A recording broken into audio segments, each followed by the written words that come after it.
And hello and welcome everyone to the comic multiverse where the worlds of nerd meet. Episode 102, Matt. And oh boy, do we have a special show planned this week. And by special, I mean business as usual. Is it 102 or is it 101? Oh shit, it is 101. See, I'm Yeah. already thinking next week because I gotta travel, so I'm already thinking like two shows ahead. You had me worried there because I'd created all the graphics and everything and I put it at 101. I'm like, oh fuck, did I miss something? We jumped through a time paradox and we jumped a whole week into the future. The most, non-impactful time travel story of all time. We traveled to the future, but only by a week. Yeah, it doesn't really do much for us. No, in fact, by traveling to the future, all your bills are due and you haven't paid them yet. Just the shittiest time travel ever. But yes, thank you everyone for joining us on this decidedly non-live show. We appreciate everyone who came out to the live episode 100, and the general consensus is, Matt, yes, do more live shows. Yeah, people really liked it, and yeah, I'd love to do more live stuff. It probably won't be too hard. It might be hard in the next month because, like I said, I'm traveling. I'm going out to BC, so we will Yeah. even further be on different time zones. But maybe when I get back, we can look into quite possibly doing more live shows. Yeah, definitely. Also, for those who hear that loud droning over there, I swear I'm not being really boring. It's the air conditioner. It's really fucking hot, even in Canada right now. We're in the middle of a heat wave, so it was either this or die in the room that I normally film in. It's really funny as well because like at the moment it's winter here, so it's really cold. Mhm. Lucky chilly bastard. What I wouldn't give for that. Now, here's the funny thing. Again, I'm going out to BC, which is on the ocean in Canada, so it's like 15 all the time. So, like, Yeah. all the new summer clothes I got, I don't know what I'm going to wear when I go out there. You'll be like in the blizzard and you're like thongs and shorts and Yeah, singlets and yeah, gonna have to figure that out. That's gonna be a whole goddamn thing. Also, I'm like, oh, cool water, I can swim. Oh, but it's the ocean though. Salt water stings my eyes. I don't do well in salt water. oh, you big pussy. I know. To which everyone's like, close your eyes. I can't. I can't swim with my eyes closed. Get goggles. It's a thing. I guess they need to be really good. I have a giant freak head too. That's the problem for my giant freak head. I can't wear regular goggles. I would need to go to a special goggle You need maker. prescription goggles. They're my prescription goggles. Give them back. All you Western beach bullies. So, how was your week, Matt? Pretty chill. Pretty chill. Obviously, when I saw Solo, which we're going to talk about at the end of the show. We But are. other than that, it's been pretty chill, both in terms of like not much happening and the weather. Yeah. We hope it'll be a regular length episode, everybody, but we can't promise anything. Like we said, the main event is Solo, which I think the reason we've been spoiled the last couple weeks for content because it's been like big movie release, tons of news, tons of new solicitations, tons of everything. It really slowed down this week. It did. There's like literally nothing, and it's like the end week of a month, and there's usually not really much that happens in that time. So very true. But we do have a couple topics I think we can cover. And I guess the first one we'll talk about here is one I know you felt very strongly about, Matt. I saw you tweeting about this and everything. The HBO Watchmen show that is coming. Apparently, it's not going to take place in the 80s. It's going to take place in modern day. Yeah, which no, don't do that for Watchmen. Watchmen is set in the 80s. That's like the whole reason. That's the basis of its story. That Cold War sort of Yes, it setting and is. everything. The Red Scare setting. It is intrinsically tied to the 80s time period. I could not imagine moving it to modern time. And again, I know what they were probably thinking, and that was, oh, there's so many parallels we can draw. Russia was acting a fool back then. Russia is acting a fool now. We'll just put Putin in there. Nixon was an asshole, but Trump's a bigger asshole. He'll be new Nixon. I think that is like that's exactly what the writer said. Like, because he put like who's it? Damon Lindelof put like this huge Yeah. letter on Facebook or Instagram or something, and I think it said literally that we moved it into the modern setting because we have analogs like Trump and Putin and all that sort of stuff. And I'm like, Who, no, who's a no. who's Adrian Veidt gonna be? Is he gonna be Zuckerberg? Is he gonna be He, Elon he Musk? Which weirdo billionaire tech guy is he he's gonna gonna be? be one of those guys, but he's gonna be revealed to be like a Russian bot. Mm. Oh, I know, right? That's a fucking twist, Matt. He was actually secretly a No, Russian villain for a while. the alien they release isn't it's Oh, like an analog for like Russian bots. I'm weirdly okay with that. But at that point, if you're doing that level of changing, then don't even call it Watchmen anymore. Call Yeah. it something new at that point. Which it's funny. It's basically fucking what Doomsday Clock is doing right now, being let's be a modern day sequel to Watchmen. Should just called it like Pax Americana or something. That would have been great too. I loved Pax Americana. That one was awesome. Yeah. But that one's so inside baseball, though. It's like, well, you see, you had the Watchmen characters, and they were originally these other Charleston characters and everything. But, they wouldn't give Alan Moore the right to work with them, so we had to create his own characters who were like them. But what if we doubled back and did it? And again, I wonder what we'll see first, this HBO Watchmen show or the next issue of Doomsday Clock. Well, next issue of Doomsday Clock comes out this week, so Does it? yeah. Right, because they solicited it and then resolicited it. Like it's not this issue. The next issue was meant to come out like in August, and then it moved up to June, and then June or July, and then moved back to August. I'm like, what the Which fuck are you doing? which worries the shit out of me about that series, because like the last issue we had, issue 3 was the last issue, right? I think so. Yeah. And it was a fun little origin story for this new Rorschach, but at the same time, all I could think is like, oh, it feels like you're pivoting here, guys. It feels like whatever Mm. this story was supposed to be about, you just changed it. Well, I know like people, and even like Jeff Johns has said like, oh, it's meant to be all about Superman. It's like we've only seen him once, and I think in this new issue we do see a little bit more of him. But like, if you're gonna say that, you gotta at least give us something about that, and not just about Yeah. all these characters that people are gonna get angry about. Because the thing about Doomsday Clock is it's been promised, even Mm. if they haven't come out and said it, it's been promised to us, the fans and the readers. This will answer the story of, Dr. Manhattan and his monkeying around with the DC universe. This will be the big capstone to 2 years of DC Yeah. rebirth. This is what everything has been building up to. And it kind of feels like Jeff Johns is like, I could answer that question, or I could write my Watchmen fan fiction story I've wanted to forever, and I can explain Dr. Manhattan and all that shit later. That's kind of what it feels like. Kind of what it's starting to feel like. And I imagine he's probably getting a lot of pushback, but I don't know how much pushback he can get. He's the fucking boss, so I'm sure he's not getting any pushback. Yeah.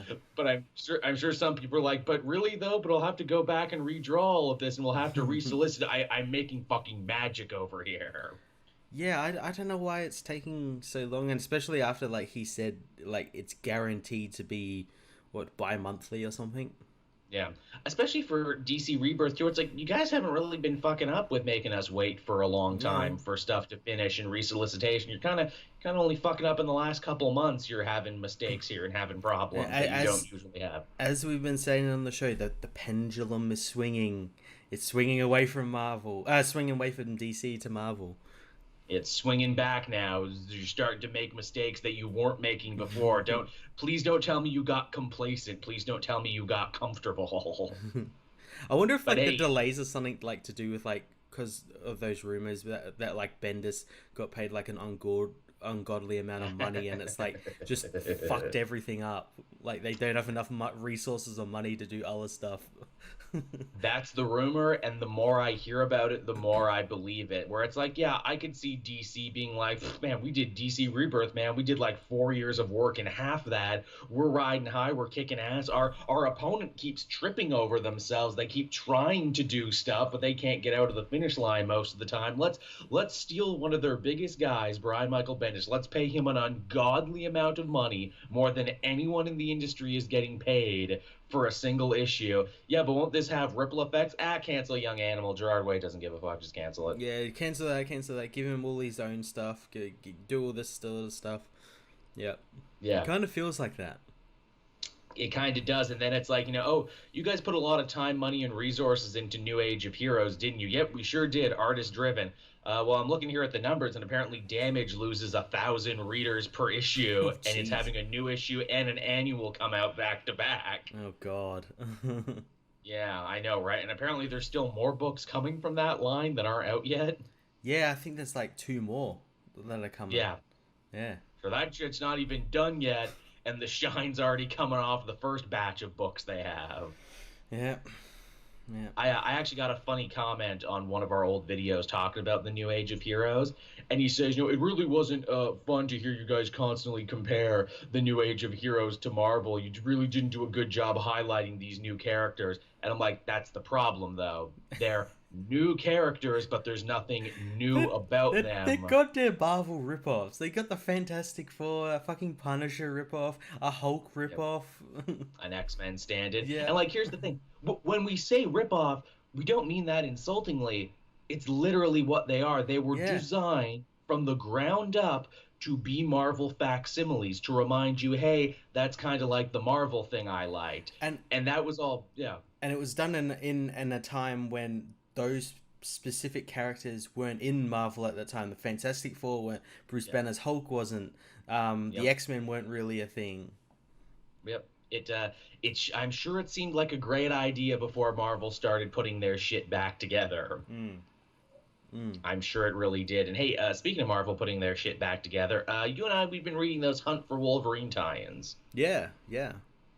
Yeah, they've mostly been pretty good, but of course it begged the question, well, where is all of this going? We've had at least one issue of all of these new series yet, and no one seems very close to finding Wolverine wherever he might be. Where are they going to tie up all these stories? Well, apparently there's no mega issue. They're just not calling it an Omega issue, but it's Hunt for Wolverine Dead Ends #1, and this is where all four of these crossover series converge and we finally get our answers. Cool. So what you're saying is these tie-ins are useless until that. In a way, and again, I'm like, well, surely not all of these stories can be important. Then, like, I bet you what's going on in Claws of a Killer is not important. Yeah, or Adamantium Agenda. The only one that I could see like having some connection is the Mysterio Madripoor one, because that one actually has some concrete connection to Wolverine, whereas all the other ones are kind of like, Wolverine was on this Avengers team I was on at one point, and At that's one about it. time. Hey, Wolverine passed me on the subway one time. Do I get a tie-in? Yes. Yes, you do. We really need to know how you feel about it. Man, here's my thing I love, and I talked about this in my Mystery and Madripoor review. Why didn't X-23 get a tie-in to any of these events? Yeah, like why isn't she involved in one of the tie-ins or something? Especially like the Tom Taylor's writing an Adamantium Agenda. Why isn't like she on there? That's saying that like she could appear in it. But right, because it's but a like one yeah, issue why team. isn't she like one of the groups searching for him? It's so funny because like in the Madripoor mystery one where it's like all the important women in Wolverine's lives, the young girls he's mentored, the women he's loved, his team members and everything. Domino is just driving them around, and Domino's like, I didn't fucking know Wolverine that much. I mean, I was on a couple teams with him. I know Old Man Logan better because he's on my team right now, but I guess I get to tag along for this adventure. Yeah, they should have just replaced her with Laura. Though in saying that, I wonder if that maybe like goes against what's happening in that X-23 book. It might, and also, hey, why does Domino get to show up here? Because Domino's in a movie. Yeah, yeah. That's why Domino gets to show up and why she'll show up everywhere. Oh, that Gail Simone book is pretty good. I didn't read issue 2. Did you know it actually placed like number 8 in overall sales for the month? I know it did really well, yeah. I did. I think just the combination of people were excited about Domino, they were excited about Gail Simone writing for Marvel again, so you just put that together and the book did surprisingly well. I'm happy when books do well. Yeah, yeah. Most definitely. Now, the other thing about this Dead Ends #1 here is that it would seem to make reference to you guessed it, brand new Wolverine solo series coming sometime in September. Yeah, makes sense. Yeah, I mean, did anyone doubt this? They're like, yeah, we're going to bring the original Wolverine back from the dead, and we're not going to give him a book. Yeah, yeah, I imagine he's going to be getting his own solo series, probably written by Charles Soule. Which I'm cool with. Yeah, he's going to be a busy guy. He's writing a new Daredevil series as well. He is. Well, he's been writing it the whole time. Oh, I mean, Phil Noto's joining him on that. Yes, that's right. That's going to be interesting. They had a whole like little Twitter announcement for that. Phil Noto, Charles Soule, Daredevil. Maybe people besides Joel will read it this time. I will. I'm definitely interested if Phil Noto's drawing it. Good, then they're halfway there. Because that's the thing about the Daredevil book. The Daredevil book is really good, but it's had really inconsistent art. Yeah, well, now it's going to be good. It's going to be written good and it's going to be drawn good. There you go. I hope it gets more eyes on it, because here's the thing: there was a new Daredevil issue that came out this week. Didn't read it yet. Kept pushing it down and down to the bottom of the pile. I love it, but it never gets the views that it Yeah. deserves. It really, really doesn't. Here again, like you said, Matt, if you're interested in it, I hope more like fair weather Daredevil fans are interested now, and maybe they'll start reading it. Yeah, but it's kind of strange, especially because of like his popularity with like the Oh Netflix yeah. and everything. Not only just popularity from Netflix, I'll go out on a limb. I've said it once, I'll say it again. Daredevil is one of the most consistently well written comics at Marvel, and it has one of the best successions of writers of any character, maybe in all of comics. Like, yeah, there's the Andy Diggle years that aren't great, but they're still much better than so many other writers out there. Yeah, yeah. It's so weird that like Daredevil is so niche in a weird way. People are like, but he's not Spider-Man though. Yeah, but he's not Batman either. So, what is he?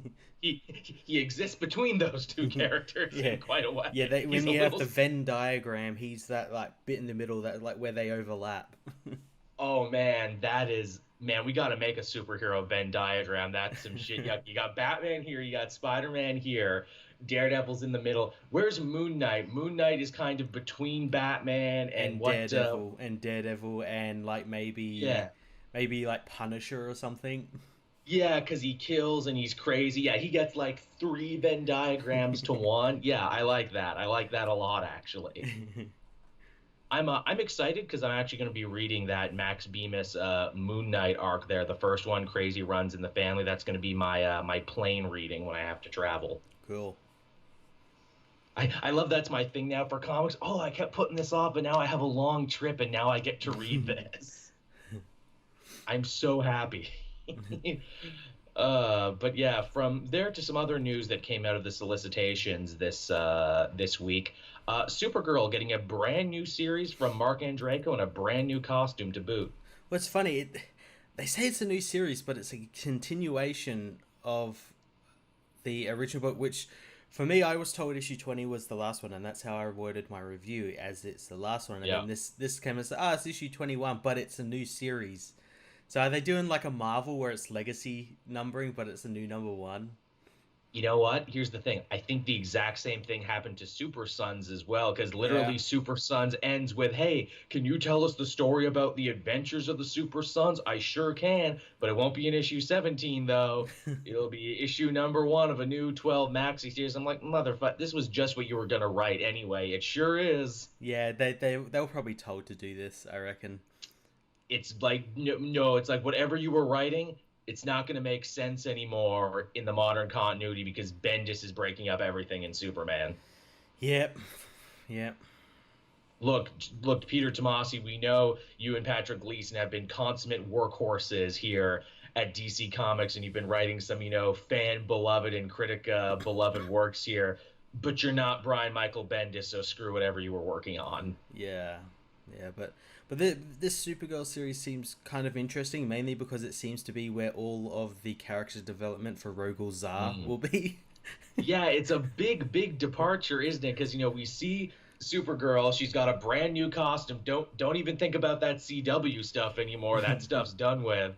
She's going out into space to track down the legacy of Rogol Zar and whatever the fuck his deal is, and she's got like his big crazy axe weapon we saw him swinging around. Yeah, so like my guess is like this is probably going to be a bit more interesting than what's going on in Bendis's book, mainly because it's written by another artist and writer, Right.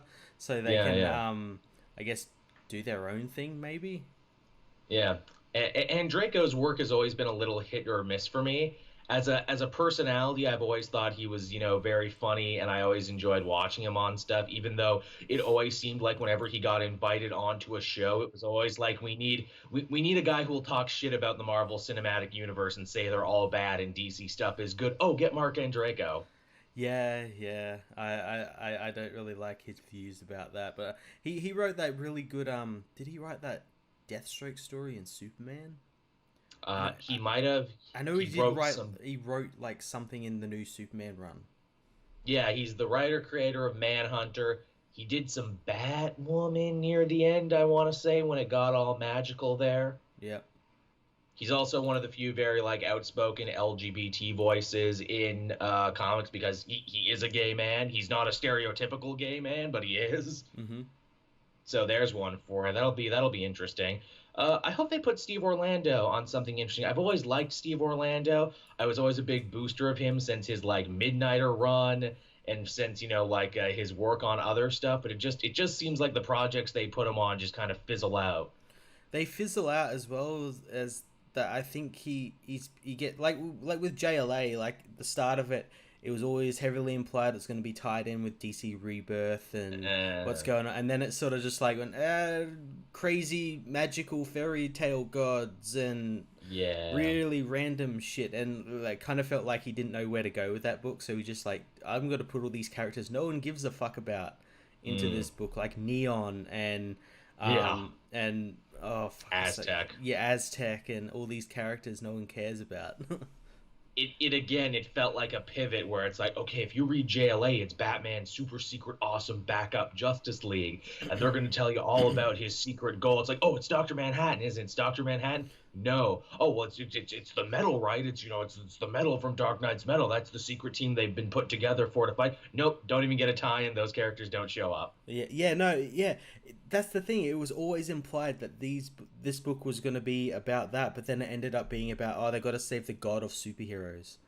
Yeah, you heroes have been united to serve a higher purpose, which is we forgot. But you're getting a second series now, Justice League Foundation. What will that be about? All sorts of stuff. We don't really know yet. Things we set up a Star Labs, but in Rhode Island. Yeah. Also, they're doing way less to push Justice League Foundation as they are the much shorter Justice League Odyssey and Justice League Dark. Yeah. It makes me think like they don't have any idea of what to do with it. Like they created the idea and then they're like, but we've got Star Labs. And they're like, oh fuck. As ridiculous as it is, where it's like, look, you have all the TV adjacent characters on it anyway, like Vixen and like the Ray and all of these other people. Just get fucking Mark Guggenheim to write it and just make it the goddamn like Legends of Tomorrow, but in continuity. Just do that. That's why. That's what I was kind of hoping it was going to do. It's like, oh, this book's going to become like a Legends of Tomorrow book, and they're going to call it Legends or something. Yeah, because it seemed like that's the direction it's going, but they also seem to be fighting that at the same time. Yeah. Do it. Make it a farce, just like season 3 of Legends, which was the good season. Just make it all a goddamn joke. Make it a farce. Have the characters be meta and be like, man, we used to be a Justice League. Man, they don't take our calls anymore. What? Why isn't Green Arrow our Batman? Oh yeah, because he got called up to the main Justice League. Yeah, but he's not on the team or anything. Yeah, but he saved Earth from Waller. Yeah, but he's on call. He's on retainer.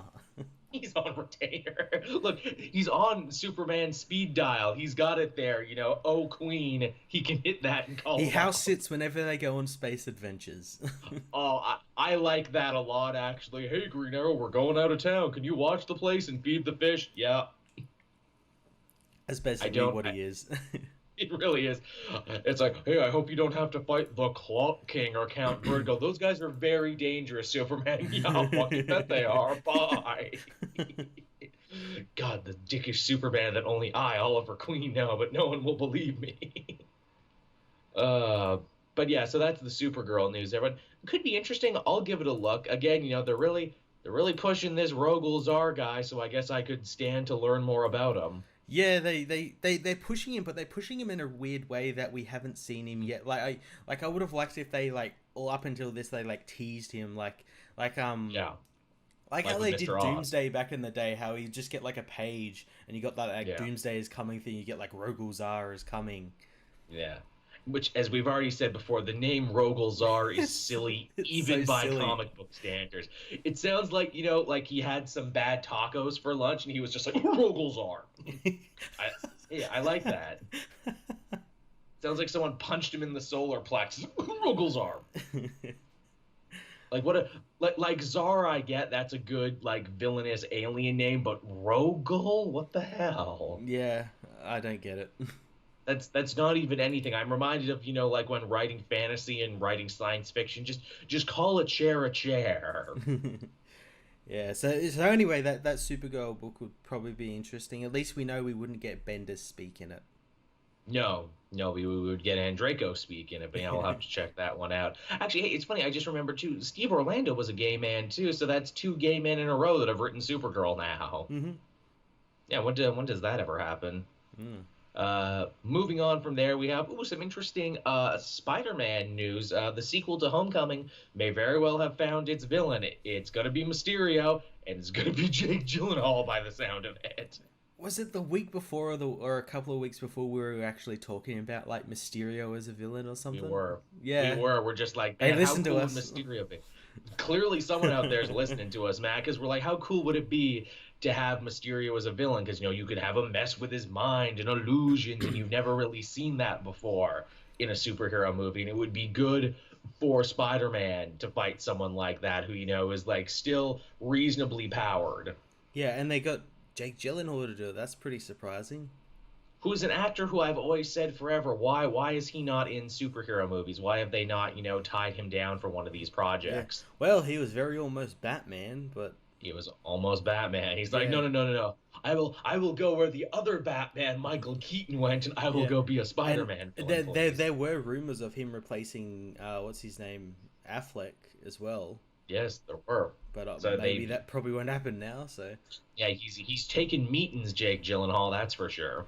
Yeah, but that's really interesting. I'm intrigued to see how he's going to play the character. Whether he's going to play him like he did in like Nightcrawler, like that, like kind of creepy, sort of like Mysterio, or like something like his character in like Prisoners, or something like that. Yeah, that's good frame of reference, Matt, for Jake Gyllenhaal movies. Those are two amazing performances that show he can act, B shows that he has a harder edge, and C that he can be creepy as fuck, like in Nightcrawler. Yeah, I'd like a Nightcrawler Mysterio. That'd be really creepy.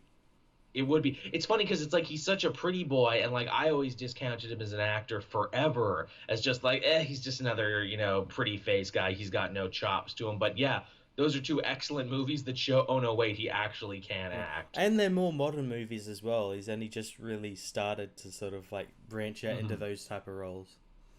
I really have to wonder too for Quentin Beck, what angle are they going to take on him? Because with the Vulture, they ended up kind of rewriting everything about him. He went from just being, like an old man scientist to being like this pissed off union leader who was like, they took our gerbs and everything. I wonder where they're going to go. Are they going to go shamed like special effects artist? Or are they going to like maybe do a thing where it's like, oh, he was a special effects artist. Oh, but he got too handsy with the women like Mary Jane, and now he's the supervillain Harvey Weinstein.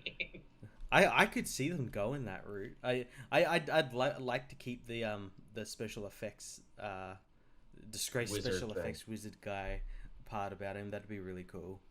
Are all the Spider-Man villains going to be they took our gerbs? Because I could imagine Jake Gyllenhaal being like, man, I used to do all the great practical effects, blood packs, matte paintings, all that shit, but then computers came. The goddamn computers. And now I just can't get a job anymore. But I actually hear all your super advanced, holograms and illusions and everything. That's super advanced technology. Don't judge me, Spider-Man. You dick. Yeah, it's kind of cool as well to think as well. Like we're only coming up to like the second Spider-Man film, and we've already got quite a like a lot of his like rogues gallery. We got Vulture, we got Tinkerer. Yes, a version of Scorpion. A version of Scorpion.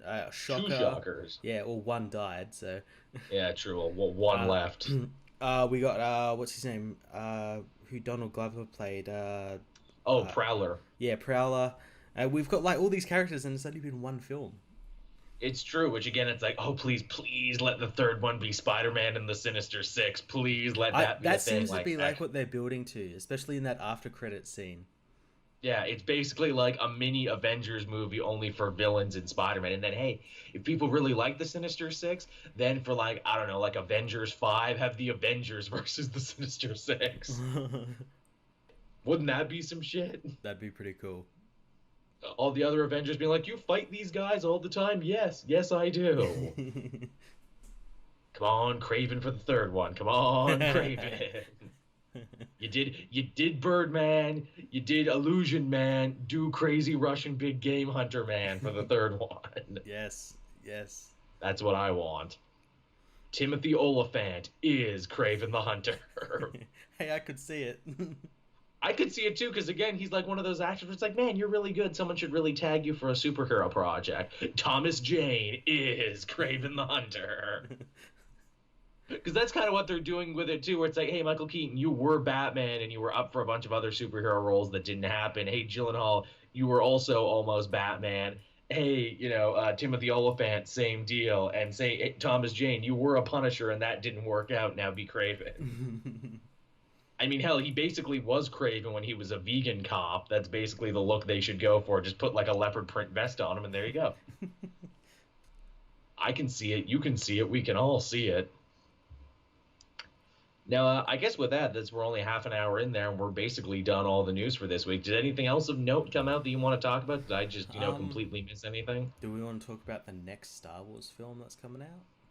Oh, what was the news about this? I must not have heard. James Mangold has been hired to write and direct a Boba Fett film. That's right. Mr. Logan himself is now going to be tackling the Fett Man. Yeah, and perfect writer and director for it. Yeah, I mean, he's definitely proved he has chops. He can make shit like this work. Although I have to wonder, because another thing that happened this week, Solo didn't open as big as everyone was predicting it would. It was still number one. It still raked in a pretty decent amount of money. Ron Howard himself even said, oh, sure, it didn't make a lot of money compared to these other movies, but it's an all-time best for me. Yeah, oh God, Ron Howard's so cool. He's so charming, that dude. Like, how could anyone hate Ron Howard? I know. His brother, the brother Howard, I can see how you could hate that guy. He's also creepy. Oh, Clint Howard. Clint Howard. Man, I would have cast Clint Howard as Mysterio in like a minute. It'd be a very different movie, but I cast it. Actually, the funny thing is that the older Ron Howard gets, the more he actually starts to look like Clint because he's losing his hair and everything, and he's getting wrinkles. And I'm like, oh, that's genetic in the Howard family. I see. But yeah, James Mangold for Boba Fett. You got to wonder that it's like probably whatever they had in mind for the Boba Fett spinoff, maybe they're kind of reevaluating that now where it's like, oh, maybe we got to try really hard to justify why Boba Fett needs his own movie. Well, that's the thing with Star Wars fans. They're kind of weird. They'll scoff at like a solo film, but then like say, oh, Boba Fett, we'll give him a film because he was in the movie for 2 seconds and he looked cool and... They've been yelling that forever. It's the Red Hood effect. It's the Azrael effect. It's the but he looks so fucking cool though. He does look fucking cool, but it doesn't mean he warrants the film. But saying that Mangold is probably the only person who might be able to make this character interesting and give him something other than a cool costume to go off of. It is, and it's also like, okay, what chapter in Boba Fett's life do you build this movie around? Because Clone Wars already covered the admittedly pretty interesting part of his life, from being a kid, seeing his dad Django die, being recruited by other bounty hunters, and being this badass little kid. Where do you go from there? What kind of story do you tell? Yeah, and that's the thing. Like, if they do like a young thing, they can cast the actual actor who played the young Boba in the Clone Wars and Attack of the Clones, because he's about the age he would be in like episode 4 or something, and so you could cast him. If they go older, they could cast Tamur Morrison again and get him back from playing Django to play Boba. Which, again, I would have complained in the past where it's like, man, these movie makers, they don't pay attention to the expanded universe, and they're not going to honor shit that happened in Clone Wars. Then I saw Solo, as we're going to talk about, and I'm like, oh, fuck me, I guess they were watching. But yeah, also too, with a Boba Fett movie, would you include the Mandalorians, and would you include the last George Lucas retcon for the Mandalorians, and that is that Boba Fett is not a Mandalorian at all, but that he stole the armor? Are they going to do that? Well, yeah, that's the thing. Well, like, the armor is meant to be his father's armor, and his father was a Mandalorian. But he isn't. Steal it though? Yeah. It's so, as you said, like the amount of retcons for like the Fett family is just ridiculous. Like, he was part of Death Watch, but then he wasn't, and he stole the armor. Yeah. And yeah, again, like I say, just like don't even like mention in it. Just keep it a mystery. Keep that part Yeah, of the character a mystery. But like I guess. we as And like it bugs me because audience that was know. like a George Lucas retcon right at Yeah. the end. Be like, make him not a Mandalorian anymore. But he's the basis for all Mandalorians, though. Yeah, yeah. I don't know, but the type of movie you could make with him, like just make it like kind of like a John Wick film. Yeah, make it like a big revenge movie with Boba Fett, and that's the thing too, where it's like people are like, does Solo need a reason to exist? Ah, come on, you're gonna jump at the chance to see a Boba Fett movie, though. I can see the trailers now, him just flying around shooting Oh blasters and yeah, shit. that's what people want. The same with like I've tried to explain to people like you can't do an Obi-Wan Kenobi film because Mm, he sat on Tatooine for 19 years doing like the biggest thing he did, and it's explained in the Star Wars ongoing. He yeah, stopped a bunch of huts from like taxing people's water. and That's that like the was it. biggest thing he did. Which again, if you wanted to make it like like Unforgiven or Gran Torino with Obi-Wan Kenobi, that would be awesome. They're not gonna make that No, movie no, though because because that's boring. He's got to go off to like some other world and like fight Darth Vader or something, or something like that. and as I think we learned with Last Jedi, there, a bunch of Star Wars fans pitch a fit when you dare make this stuff deeper and more interesting and actually talk about Yeah, themes and subverting expectations. Let me get this straight. You just want the movie you had in your head the whole time, right? Okay. yeah. How is Eddie director meant to know that? But yeah, Which yeah. Like you and I would like an Unforgiven style Obi-Wan movie, but yeah, the general audience or something won't. They want the lasers and the Jar Jar yeah. Binkses and Yeah, they would have been everything. like, that was bullshit. He just sat and talked about the fragility of life for 2 hours and all the mistakes he made, I and he want didn't even punch anybody. lasers and Yeah, I droids want. and He didn't even take his lightsaber out. Yeah, because that's his thing, because he swore never to do it again. And Luke was only in it for a minute, and they didn't even meet. Yeah, yeah, it's kind of the point. Oh god. Oh well. And with that, everyone, let's hop on over into Solo again. Hey, spoiler tag all up here if you haven't seen it yet. Be sure to save and favorite this one and come back later for it. I overall, when it comes to, I thought it was adequate. Yeah, I really enjoyed it. And as I said in my review, did a Solo film need to be made? No. But No. they did a good job at it anyway. It didn't stop them from making the best movie they could about it. Yeah, especially like here's the thing. I am honestly in retrospect a little impressed given everything we know about the behind the scenes and Yeah. how there was basically a completely different movie here before they came in, recut it, and Ron Howard reshot huge chunks of it. This very easily could have ended up looking like a Frankenstein's monster of a movie. It could have looked like Justice League. I couldn't find any of the cuts, and I No. tried. Yeah, exactly. Like I was kind of yeah, as you said, really impressed by Ron Howard coming in like really late in the game. Like I think Oh like yeah, Lord and Miller had shot like 90% of their film, and like yeah. he came in and he shot probably the rest of the like he shot reshot everything basically. Mm. So that's why he's the only credited director.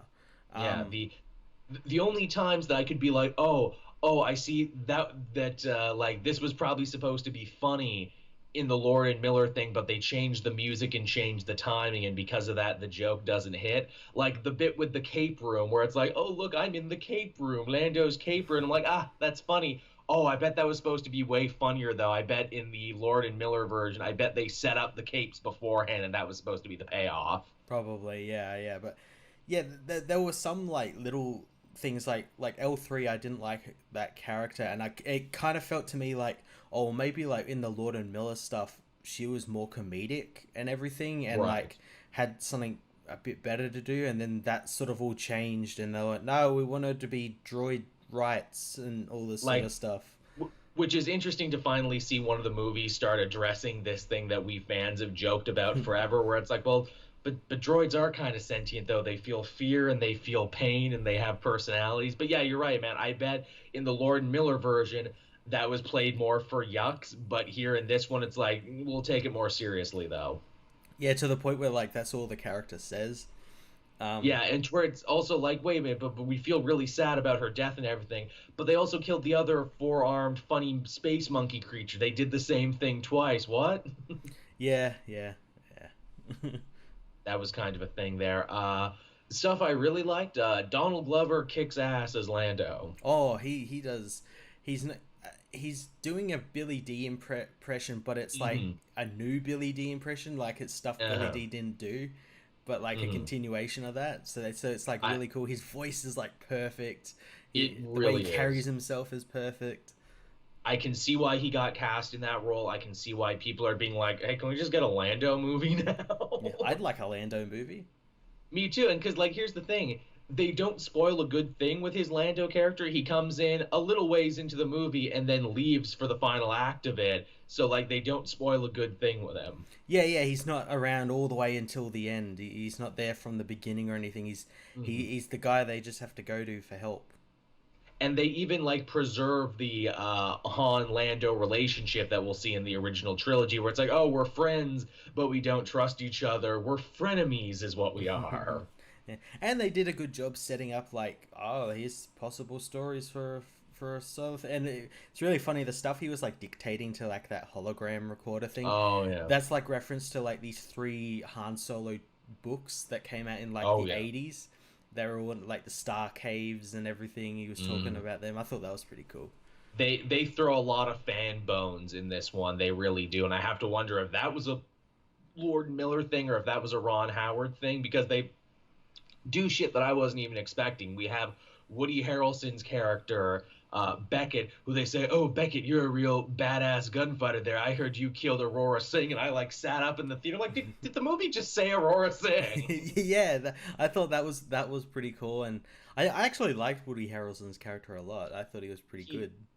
it was a character that he was born to play. He Woody Harrelson the fuck out of that role because it's just like, hey, what if Woody Harrelson was in space and he was Han Solo's like stylistic space dad more or less. He was basically playing a character from the expanded universe called Talon Kadri, who was he was Mm, basically that role, yeah. in but different name. And I mean, hey, he was so cool. He had Tandy Newton hanging off his arm, which was also pretty cool. I'm like, man, this Beckett guy's pretty fucking sweet. Can we follow Beckett around? That was kind of the whole thing about the movie to me, where it's like, oh, when it's buckling down and just being a super awesome, like space western smuggler story in the Star Wars universe, I thought it was at its best. I thought it was at its weakest when it had to actually circle back around and be about Han. And I'm like, oh, yeah, that's right. This is your story, isn't it? Well, yeah. See, that's the thing that's kind of weird about the story. They said it's like an origin film, but it really isn't. No, it isn't, because the thing about Han Solo as a character is that his most interesting defining moment is when he meets Luke for the first time. Up until then, he's just a schlub. He's just another of Yeah. millions of smugglers. Yeah, he's like every other kind of smuggler and like in this film, and I see people getting angry about it. It's, all right, that's not Harrison Ford. I'm like, of course it's not. He's 20, he's 20 years younger. He's not the Yeah, jaded, cynical guy we see in A New Hope. He's got to yeah. get there first, and he does kind of in this film with like people betraying him and Hmm. disappointing him and whatnot. He learns many harsh lessons here, but Han shoots first in this one. Yeah, it's definitive. He shoots just no weird, like, multi-dimensional thing where Nope. his neck moves out of the way of a blaster bolt or something. Goddamn fucking Lucas. I know, and let that forever hang over everyone who being like, oh, Disney's diluting the Star Wars brand, they're cheapening it, and blah blah blah. It's not like when I was a kid. Okay, one, Star Wars hasn't been like since we were a kid, since when we were actually kids. But let us take solace in the fact that even Disney knew the importance of, oh, no, but Han has to shoot this guy first though, because that's important. Yeah, yeah, I really like that scene. That was pretty cool. That was pretty solid. We got girl from Game of Thrones as Han's love interest, Kiara. Yeah, Kira, she was passable, I guess. She is like hired as like the femme fatale who's gonna betray Han, and it's kind of obvious Oh and yeah, everything. you can see her arc from a mile away, Yeah. it's a thankless role. She does all right in it, although I'm actually very shocked the way they choose to end with her, where they seek to imply, oh, we might actually see this character again in other stuff. So like there's a good chance that she might get a bit more character development in whatever else she's Yeah. going to appear in.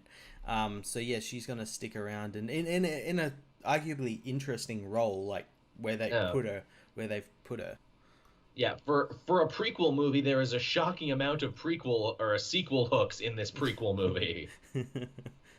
Like surprisingly, where I'm like, was that a last minute thing? Where it's like, yeah, but we could do other spin-offs too. I mean, I guess let's address the Zabrak in the room on this one, the big one that I'm sure everyone wants to talk about. So in the stinger of the movie, Kira betrays Han. She takes control of the Crimson Dawn, which was created for this movie. And I'm sitting there being like, Crimson Dawn, huh? It's kind of like the Black Sun. Why didn't they just go with Black Sun? I'm sure they would have been active around this time. Oh, that's why. Yeah, they're part of the Shadow Collective, which is run by Mother. Maul. Yeah, which I'm like, holy shit, good use of continuity, everyone. And I'm like, why would they be using Maul now in this? I'm like, because they probably want to do a Maul spin-off movie. They can probably fit one in between Rebels and his like last appearance in Clone Wars. They either want to do that or they want to set like Crimson Empire and Shadow Collective enough stuff for Boba Fett film, maybe a Right. Lando film, maybe a sequel to this. Yeah. Yeah, so like yeah, you've got like a villain who could be in like different other films. I don't think he's gonna like. We're not gonna see him like fighting Han Solo or anything because No. Han doesn't believe in the Force or any of that shit. So No. But at least here we can go. Here's a villain who is not directly connected to the Empire. yeah, I thought that was really cool. I kind of knew they were gonna do something like that because my reasoning was like, oh, they're not gonna have Jabba or Boba appear because that's Yeah. too predictable, Obvious. too obvious It, to do that. I thought the same thing. I'm like, well, it can only be Maul then, because he would be the only one alive and be in this general circle at that time. Yeah, because we had the Crimson Dawn, we had the Pikes show up as well on That's right. Castle and everything. So yeah, he's in that world at this time. hmm It's funny too. There were so many confused people in my theater when it's like, okay, dark cloak, robot legs. Oh, it has to be Sidious, right? Oh no, it's Darth Maul. And I'm like, man, if you people weren't real nerds, like real hardcore, and you weren't watching Clone Wars, and you weren't reading the comics, this is probably going to confuse the shit out of you because it's going to be like, but didn't Ewan McGregor kill him and throw him down a shaft? Yeah, it didn't take though. Yeah, he dies 19 years later. Um, Yeah. but yeah, no, When old man kills him in the desert. it was really cool, and I like that they got Ray Park to come back and play the body of That him, was nice. and they got Sam Witwer, the guy who voiced him through all the cartoons, to do his voice. That was a nice touch. Hey, speaking of fun cameos, and something I think we can all agree on, Warwick Davis gets to show up and say a thing. He gets to say, and he's playing his character that was in the Phantom Menace. Love it. So Yeah. happy about that. Good for him. Again, Warwick Davis, just another nice guy we can all agree on is a nice guy. Yeah, and do we want to talk about Enfy's Nest, the villain, quote unquote, of the movie? Yeah. Yeah, they do a nice little switcheroo there. I'm like, oh, that's fun. Yeah, I like that. Like, I remember like leading up to the movie, everyone's like, "Oh, Kira's going to be Enfy's Nest. It's going to be like one of those reveals where she's really playing against him and everything." And I'm glad they didn't do that. And it kind of makes Yeah. me think maybe that was what was going to be in the Lord and Miller thing because there was a Ah, lot of things that like people were like pointing out that like, "Oh, she's not in this scene, but Enfy's is," and all this interesting. sort of stuff. So maybe that was something that was meant to happen, but Ron's like, "No, that's too predictable." Talk about another character too, where it's like, a rebel army made up of survivors of other imperial raids and everything. That's pretty fucking cool. Can I follow you guys around for a little bit? Sorry, Han, but I know where your story's going. I don't know where their story's going. Yeah, her story was actually really interesting, and I have a feeling we're gonna see more of her, whether it be in another movie, a comic, a book, or somewhere. And new cartoon. Yeah. Well, I think we're gonna see him, and people seem to think, or like general audience, like with who people don't know, realize that like Maul's still alive. People seem to think that she's the one who starts the rebellion, and I'm like, no, Oh, she's starting a rebellion. a rebellion. It's You, why you, the you, Rebel Alliance is called the Rebel Alliance. It's an alliance of rebellions. Bunch of cells all together. You mean it's not Star Killer? You mean it's not Galen Malik or whatever the fuck his name is? Yeah, and one of the persons on our crew is was from Rogue One, was like that Two Tubes guy, who takes like gin and all that to Saws. Yeah. Like the Oh, brother of that's that right. character or something. Yeah. That's right. It was. I'm like, dude, you look familiar. Did they just reuse the same makeup? Oh no, you're your own character. Okay, cool. Yeah, yeah. Lots of cool aliens in this film as well. Yeah, yeah, lots of cool aids. I like the guy on the mine planet on Kessel who's got like keys and a lantern and Yeah, everything. the Pike. Yeah, the Pikes from Clone Wars. Yeah, that was pretty cool. There were again just to see them in a movie and everything. Ooh, again, nice touch. What costume is Beckett wearing when they all have to play dress up to get into the Yeah, mine? yeah, I thought that was really cool. He's wearing the skiff guard costume that Lando wears in Return of the Jedi, and I So like that so it's left on the ship somewhere or something. that shit's just been sitting around collecting dust on the Yeah. Millennium Falcon for like decades Yeah, now. they do lots of cool stuff like that, and that like when Han gets his blaster, it's originally like Beckett's sniper rifle, and that's like something from Yeah. like old canon. Like you could like that particular gun was good with uh smugglers because it was strong, but also could be like highly configurable into like sniper Yeah, yeah. rifles and whatnot. I thought that was pretty It, cool. it's a lot of little things, and again, I have to wonder where it's like, are these here to distract me as a fan? Are you throwing me a bone? Because again, it's like I know where Han's story is going, and I never worry about his safety or anything. Yeah, I don't know. I maybe, but it was just cool like seeing all this stuff, and Oh, it is. they didn't like do go like full prequel with it, and like No, every little thing has to be like I was is a thing. like before I saw like trailers and stuff, I was kind of worried like, oh, we're gonna have like young Han Solo, like baby Han Solo and his Yeah, parents and everything, yeah, and Forever Home. we don't even really get a mention of his parents. We get one mention, and I thought it No. was a really cool one of why he's like drawn towards the Falcon, Hmm. and it's that his father worked on the line that made those type of ships. I thought that Yeah, was really cool.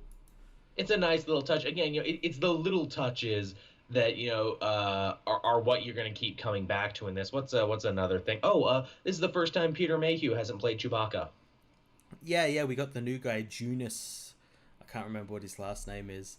And it He's kind of quite makes good. sense because Peter Mayhew's like kind of old, and he's had like 1,000 like Yeah, knee replacements and stuff. And yeah, he can't move no more. It's hard being a giant. Everybody. yeah, I imagine he probably played Chewie like for a couple, because I know in the Last Jedi he played him in like ones where like he sat in like the cockpit or something, like sitting Hmm. scenes.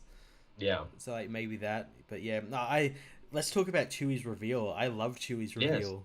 I thought it was I really think cool. I think that's legitimately one of the strongest things in the movie. I think that's a really great scene. And hell, if it was my movie and I was writing it, I would totally have cut the love interest girl out completely, and I would have made it a bromance between Han and Chewie for the whole movie. We get Yeah, a yeah, little of it. yeah. We get a little bit. I mean, they have a shower together, so Yes, they sure that was do. The that was most really weird. That was really weird. look, man, I got so much mud in my fur. I'm washing it out now. I don't care. But Chewie just don't give a fuck. yeah, I liked that he actually had something to do this movie. He actually Yes. had a kind of an arc where he was like saving those his people on Kessel, and then Yeah, yeah. deciding he wants to stay with Han because he owes Han kind of his A life for life getting debt. him out of Mimban. Yeah, it's an interesting kind of like, thing for Chewie where normally he's just always kind of a tag along to whatever Han is doing. Oh, Chewie has his own motivation and his own, things he wants to do. He's got to try and save the Wookiee people who are enslaved, who they make a point of saying. Yeah, yeah, it was a lot. He did a lot more in this than he did in the last two sequel movies. So He did. yeah. He's got to save his family. He's got to save Mala and Lumpy and Itchy so they can all have Wookiee Life Day later. Oh That's God. that's what we missed at the end of the movie. Chewbacca's like, now let me tell you the story of Wookiee Life Day. That was where And they were Han's like, going in the end when they go to hyperspace at the end. That's where yep. they're going to Kashyyyk to go like celebrate Wookiee Life Day. To which Han's like, man, you keep telling me about Wookiee Life Day, and I just think that sounds tedious. It's funny too, Han, where it's like, oh, he was in the Imperial Academy, he wanted to be a pilot, but he washed out. And I'm like, was that originally in the movie? That feels like that was building to a scene of him getting washed out. Yeah, again, possibly something that could have been done in the Lord and Miller thing, but I kind of like the cut they did with it, where like It's a funny cut. the guy's like, oh, we'll have you flying in no time. Smash cut to like him flying through the air as like a mud trooper. That scene was actually really cool. It showed that the Empire have more troopers that aren't stormtroopers. They're like just on the boots on the ground, just general infantry. Yeah, the disposable grunt troopers, where it's like you're not even a stormtrooper. You're not even good enough to get a good set of armor. Yeah, you get like shitty muddy armor.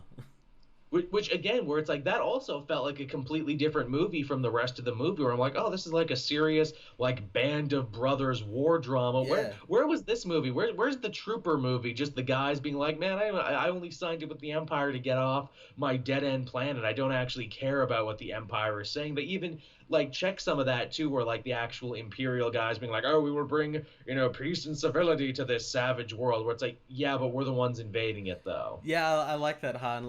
Like that's the reason like he washes out of the Imperial Academy. Like he just kept questioning like, why are we here? Why aren't we just leaving these people alone? They did nothing to us. Yeah, what kind of empire are we here? You keep talking about bringing peace, but it seems like we're the ones declaring all the wars. Also, I like just before that on Corellia, when he goes to that recruiting booth, they have like an upbeat version of the Imperial March playing as like their recruitment song. Again, that has to be a holdover from the Lord and Miller version, because that's way too much of a joke. Well, they had something similar in Rebels. They did like a similar sort of motif for it in Rebels. I can't remember. I think it might have been like the Empire Day episode or something. But yeah, that's right. Where it's like, is that like the actual Imperial national anthem? Do they like play that at sporting events and stuff? Because I never thought of it that way. Maybe every time Vader has just shown up, they wanted to make a big deal of it, so someone off camera was playing the Empire national anthem. Dun, dun, dun, dun, dun, dun. And again, too, I imagine in a Lord Miller version, they might have played that up as a joke. And I imagine, too, because like I was thinking about this really hard about their other movies, the 21 Jump Streets and the Lego movies. Those ones always had like a meta through line where it's like the stories were very base hero's journey, but there was always a through line to them, which was usually self-mocking, where the Lego movie was like the whole idea of making a movie about Lego is stupid. But what if we use Lego as a like stand-in for like creativity and artistry and everything? And 21 Jump Street, again, self-mocking. No one wants a 21 Jump Street movie. Kids today don't know what that is. But what if we just do it completely straight-faced and mocking? I have to wonder, if they were doing the Han Solo movie, I imagine the joke would have been, Han Solo doesn't need an origin movie because Han Solo isn't actually important until he meets Luke, which is why there's all these other characters around the periphery. I could see that being that. I know like one of the reasons why like the writers of the film didn't particularly like Lord and Miller's because they like to do improvisation instead of sticking to the actual script with the actual story. They're like, just do whatever comes to you. Yeah. But yeah, you have to wonder why they were like these guys who don't really have a track record of doing like, I guess, kind of serious like action movies. Yeah. Like were chosen, and again it goes. I think it's like Kathleen Kennedy seeing them and like, oh, they made these funny films and they did really well. We'll just hire them. Kind of like how she hired Josh Trank after like Chronicle and like those other films, and yeah, then obviously Fantastic Four ruined that. It's impulsive, like, oh, I like this person, sign them right away. Oh no, I did that too quickly. Why did I do that? Yeah, and it's just by like sheer luck that like three of the directors, JJ, Ryan Johnson, and Gareth Edwards, put together pretty good films. Yeah. I was thinking about that too in relation to Rogue One. How filled was your theater? My theater was not very filled for Solo. I was surprised. I went to the midnight release and it was middle of the week, so I expected there to be not a lot of people, but it was probably about 80% filled. That's and good. There was like multiple like theaters as well. There was quite a few people. Right. My theater wasn't that filled, but again, I saw it in the middle of the week, like you. It was weird. They had like two other movies going on. They still had Deadpool 2, and they still had that Show Dogs movie on that seemed to be like actually getting more like kids and families and everything. My theater was weird because it was mostly filled with older people, which surprised me. Like people like gray-haired people I'm talking about. Okay. which Maybe surprised. that's the Ron Howard audience. Maybe is that like a thing? Is there like a Ron Howard newsletter we don't know about where it's like, hey, if you liked this, you'll love Ron Howard's new movie? Or I'm like, did they just really love Harrison Ford? Is that the thing? Did they just think Harrison Ford's gonna be in this one at some point? Yeah, I don't know. That's quite weird. And again, like as we're talking about this, the movie's not doing very well, and No. as like other people have said, and I kind of agree with it. It's the May release. Every other Star Wars film that Disney have done has been Christmas, like Yeah, height of the Christmas season. Everyone's on yep, holidays. It's the Christmas movie, and this is the first one in the May release. On top of yeah, that, they had to deal with Avengers, Deadpool 2. I yeah. think in a couple of weeks, Jurassic World 2 comes out, The Yes, Incredibles it comes does. out, Yep. Ant-Man and the Wasp. So it's like right in the middle of like that summer movie thing, and people can only see so many Yeah. movies, you know. It's Cost true. money, so It does, and like even my wallet's hurting over the last couple yeah. of weeks. Like I think they picked maybe the worst time to put this one out for what they did, to where it's like, why would you do that? But then I'm reminded, oh, Deadpool, Avengers, everything.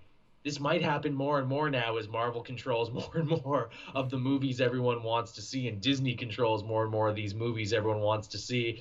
They really only undercut themselves this weekend. Really, yeah, yeah, and again, I think it goes back to the thing like, oh, Star Wars was always a May Mm, sort of thing. Like all the prequels, the original films were all May. It's only just since Disney they decided to move to Christmas. But the thing is, that's shown that it's worked with those films.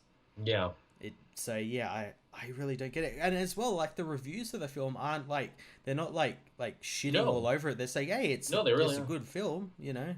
Yeah. I mean, the worst thing people seem to be saying about it is what I've more or less saying, been like, hey, it's inoffensive. It's way better than I thought it was going to be. It avoids quite a few, what is it, plot holes and potholes and everything there. But yeah, I don't know why. It's just weird. Yeah.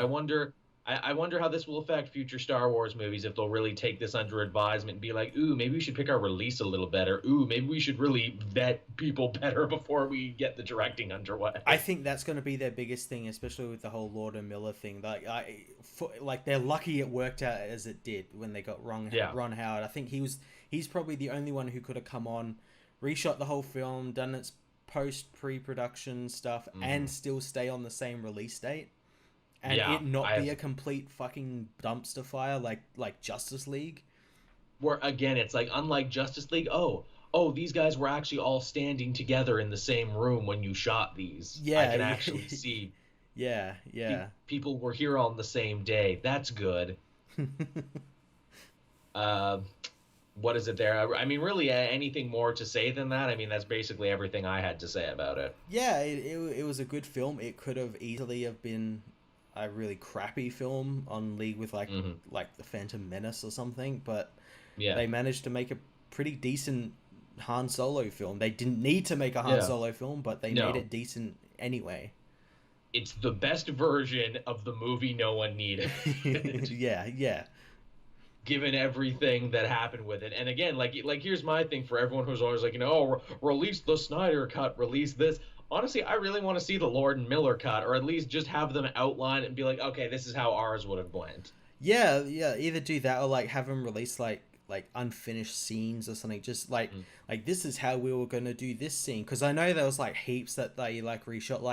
Like Paul Bettany's character Dryden Voss. He came in when Ron Oh Howard yeah. came in. Originally, it was meant to be Michael K. Williams, and he was playing Right. that character, but that character was going to be an alien, like a wolf man sort of thing. Oh, interesting. Which Yeah. again, too, it's like, here's the thing. Honestly, I think the Lord and Miller version might not actually have been all that different to the version we have now. I just think the tone and intent would have been different. Yeah, well, again, I don't think we're ever going to get to the bottom of this, but I've heard that We like probably won't. the writer Lawrence Kasdan, who wrote some of the other Star Wars films, including Empire Yes. Strikes Back, he got like really really angry that they were like doing improv and everything and not following his script and everything, and Which makes sense he because would he's have an old. he would have pull, and he would probably have Yes. said get them off the movie, and they would have just jumped at Yeah. the chance. Because of course that would piss him off, because he's an old school screenwriter from a Yeah, different generation where yeah, you followed the script and improving was unheard of. And yeah, he's connected to the bigger legacy of Star Wars. if anything, I would say now that Lucas is out, he's probably the most respected old guard guy on the Maybe. creative side, at least. Like, he's Yeah. not Mark Hamill, but like the fans know who he is and give a shit about his input. And yeah, if he was unhappy with it, I could see that carrying a lot of weight. Yeah, yeah, like and most parts like he created some of these characters He did. like with in terms of like how they were shown on screen and everything. Because like if we heard tomorrow where it's like, oh, so and so writer left the project, it would be like, oh, well, that doesn't really mean anything. But if Lawrence Kasdan left it and said, oh, I'm not working with Disney anymore on these, I think fans would have reason to worry at that point where it's like, oh no, what do I'd they be want to do wondering, that's so offensive yeah, I'd be wondering like what the fuck did Disney do to this guy? to offend him? Because like here's a guy who stuck it out with Lucas for years. The fuck did they do to piss him off? But yeah, so I mean that was Solo, everyone. That's basically what we got to say about it. And I mean this is more or less where the show's coming down. I think we eked out at least an hour. Again, sorry it's not the regular hour 30 that you normally get, but hey, that's just the cards we were dealt. I would say let's talk about TV, but I still haven't watched the Flash finale yet. Yeah, hey, did you see the finale of Krypton? Krypton? No, I'm not even there yet. I'm Oh so man. behind on everything with packing. Oh, they went full like Justice League gods and monsters with it, That's but what I'm hearing. in a good way, in not like a way that like shits all over everything, in like a way that's like Mm. holy shit, this kind of makes sense, and the way they've done it is just awesome, and the teasers as well for like season 2 is really good. That's good. I did see Shield. I did make time to see the end of Shield. Wow, wow, did that feel like an ending? Yeah, it did, didn't it? It felt like they thought this was their last season. And if it was, I think they would have ended on a pretty high note. Here's my pitch for how they do this one, because again, Coulson at the end of this season kind of sort of retires. Yeah. Here's my pitch for how they get him back. He's gonna show up in Captain Marvel, which is like a flashback to the '90s and everything, so he can be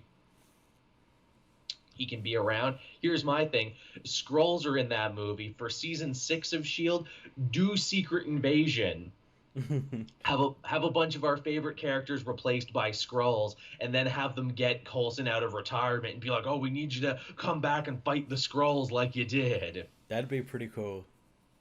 I don't think they'll do that because I think they want to sit on a Secret Invasion to be a movie at some point. But that would be my pitch. Because again, if you could do the Kree on TV, you can do the Skrulls on TV. Yeah, there's not much really difference. They're just green and got like weird chins. That's about it. Yeah. They're green, they have ridges, and we're not even going to need to see them that much because that's where you have the actors pull double duty playing Skrull them. Yeah, yeah. Which I'm sure the actors would love because they would get to really stretch their muscles and play different characters. Yeah, definitely. So yeah, that would be my pitch for that one. But yeah, that's done. We got Luke Cage coming up in June. We got Yeah. season 2 of that. Yeah, couple of weeks now. Yeah, not far at all. Man, it feels good in this day and age. We're never far from a superhero property. And then after that, we have Ant-Man and Wasp right around my birthday. Yeah, that's gonna be cool as well. That is, I hope that one does well. I've always rooted for Ant-Man because I've always felt myself as the Ant-Man, the Scott Lang of the comic book podcasting world. He's the everyman, man. He's just trying to make a living for him and his daughter, man. He's got to Yeah. hang out with Evangeline Lilly, who doesn't look like she's having that much fun. Yeah, no, she doesn't. If that movie doesn't end with the snap and like his daughter being dusted, Oh, I'm giving it a 0. Nah. oh. You queued it up, Marvel. You teed it up. Now you just gotta just hit it. Yeah, Just hit it out of the ball. just hit it. Just give it a little tap. Just give it a little tap. Just tap it in. Just tap the tragedy in. Tap it in. But yeah, so there you go, everyone. That's the comic multiverse for this week. We hope you enjoyed it. As always, be sure to follow Matt and myself on Twitter so you always know what's coming out next. If you're a patron, you'll get to listen to this show and watch it first before anyone else. I handle the audio portion. Matt handles the video portion. Yep. So you can look forward to that, and we will be back again next week, I say tentatively. Again, I got a big trip coming, and I know I'm going to be somewhere else Sunday night, so maybe we'll record something special on the side We'll to sort put it something up. out. we'll sort something out. I'm going to be smacked for time, but I'm really going to try and sort it out. But yes, thank you for listening, everyone, and we will see you next time. Bye-bye. Bye.